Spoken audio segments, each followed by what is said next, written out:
Assalamualaikum warahmatullahi wabarakatuh. Welcome to my YouTube channel. On this time, we will learn about the number of patterns.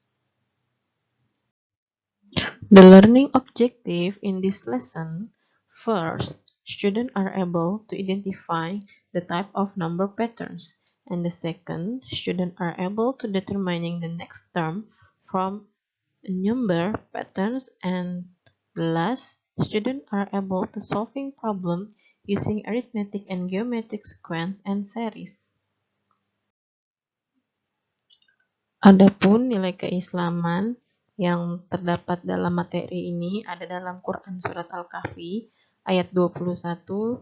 Di sini jika kita membaca dan memahami terjemahannya, maka kita bisa membayangkan bahwa ada seorang yang mencoba untuk menerka-nerka jumlah dari Ashabul Kahfi. Sementara jumlah yang sudah pasti yaitu anjing yang berjumlah 1 ekor. Dalam matematika, kita bisa lambangkan pemuda ini sebagai N, dan anjingnya itu kita hitung sebagai 1. Maka untuk bentuk dari simbolisnya adalah N plus 1. Nah, di sini adalah salah satu contoh keterkaitan antara materi dengan ayat Al-Quran. Adapun materi yang akan kita pelajari pada sesi ini yakni objek konfigurasi, kemudian pola barisan bilangan, barisan dan deret aritmatika, dan yang terakhir barisan dan deret geometri. For the first, pattern of object configuration. On this topic, we will learn about the definition of sequence pattern, and the second, we will learn about the special sequence and their patterns. Okay, before we know the definition of sequence patterns, let's pay attention for this picture. This is the first term, this is the second term, this is the third term, and this is the fourth term. The matchstick in the first term is 3, and the matchstick in the second term is 5, and the matchstick in the third term is 7, and the matchstick in the fourth term is 9. So the number of match need for the next pattern can be determined by adding 2 stick to the previous pattern. Jadi di sini kita bisa melihat sebuah keteraturan dari suku pertama, ini suku pertama atau first term, suku kedua atau second term, ini kita tambahkan dengan 2 stick. Begitupun untuk suku-suku selanjutnya kita tambahkan 2, ya. So a sequence of numbers can be interpreted as an arrangement of number that has regularity. Jadi barisan suatu bilangan itu merupakan susunan, ya, susunan dari suatu bilangan yang memiliki keteraturan. Oke, kita lanjutkan. Jadi suatu barisan bilangan terdiri dari beberapa suku. 3 ini sebagai suku pertama atau first term, 5 ini sebagai suku kedua atau second term, dan 7 ini sebagai suku ketiga atau third term, dan 9 ini sebagai suku keempat. Nah, di sini kita bisa tuliskan lagi suku-suku selanjutnya. Biasanya kita lambangkan dengan N, seperti itu, ya. Jadi istilah baru term, ya. Jadi nomor-nomor ini kita sebut sebagai term atau suku. Oke, untuk selanjutnya ada pola bilangan istimewa dan pola-polanya. Untuk yang pertama ini ada pola bilangan asli yang dimulai dari bilangan 1, 2, 3, 4, 5, dan seterusnya. Kemudian ada pola bilangan ganjil yang dimulai dari 1, 3, 5, 7, 9, dan seterusnya. Kemudian yang ketiga, pola bilangan istimewa, terdapat pola bilangan genap yang dimulai dari 2, 4, 6, 8, dan seterusnya. Kemudian ada pola bilangan segitiga.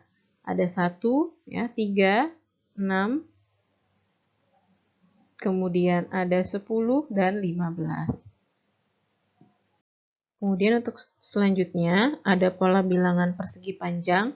Di sini ada 2, kemudian 6, 12, dan 20 yang membentuk bentuk persegi panjang, ya. Contohnya seperti ini. Kemudian selanjutnya ada pola bilangan kuadrat atau bilangan pangkat. Di sini ada 1, kemudian ada 4, hasil dari 2 pangkat 2, ada 9, hasil dari 3 pangkat 3, 3 pangkat 2, jadi hasilnya 9. Kemudian ada 16, hasil dari 4 pangkat 2, dan 25, hasil dari 5 pangkat 2, dan seterusnya. Oke, untuk selanjutnya ada pola bilangan pada segitiga Pascal.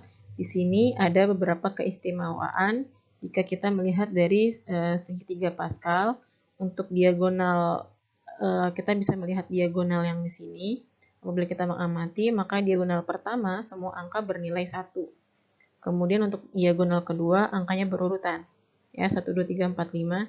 Kemudian untuk yang ketiga, ini diagonalnya merupakan pola bilangan segitiga 1, 3, 6, dan 10. Dan kalau kita lihat dari sisi yang lainnya juga sama. Diagonal pertamanya terdiri dari angka 1 seluruhnya.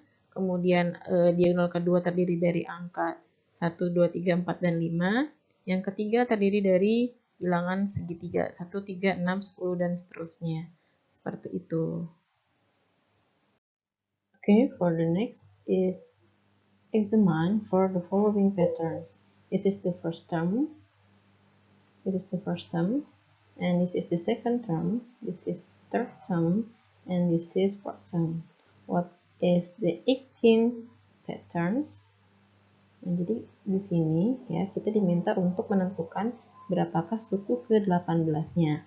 Dari gambar ini kita bisa lihat bahwa dari suku pertama ini ada 1 titik, kemudian di gambar kedua itu ada 4 titik, di gambar ketiga itu ada 7 titik, dan di gambar keempat itu ada 10 titik. Nah, dari sini kita tentukan pola yang tepat untuk melanjutkan pola bilangan tersebut. Ya, di sini kita bisa dapatkan polanya. Untuk suku kedua itu hasil dari 1 ditambah 1 dikali 3. Kemudian untuk suku ketiga didapat dari 1 ditambah 2 dikali 3. Kemudian untuk suku keempat itu hasil dari 1 ditambah 3 dikali 3. Maka untuk suku ke-18 kita bisa buatkan ya polanya 1 ditambah 17 dikali 3. Nah, jangan lupa yang kita kerjakan adalah yang ada di dalam kurungnya terlebih dahulu, baru kemudian dijumlah. Ini kenapa 17? Ya, karena dari pola-pola yang sebelumnya ini mundur 1 ya. Kalau 18 maka di sininya 17. Kalau di sini 4 maka di sini 3. Maka kita bisa tuliskan simbol ya, simbol untuk untuk pola bilangan ini.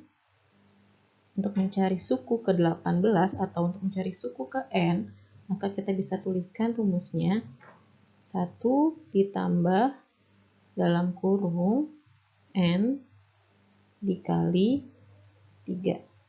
Seperti itu. Nah, di sini n ini adalah bilangan yang selalu berganti-ganti ya. Kita bisa lihat dari sininya. Dia selalu berganti. Kemudian 1 ini sifatnya tetap, maka kita tuliskan 1. Kemudian kali 3 juga di sini tetap. Jadi kita tuliskan dikali 3 seperti itu. Okay, thank you very much for your attention. See you on the part 2. Wassalamualaikum warahmatullahi wabarakatuh.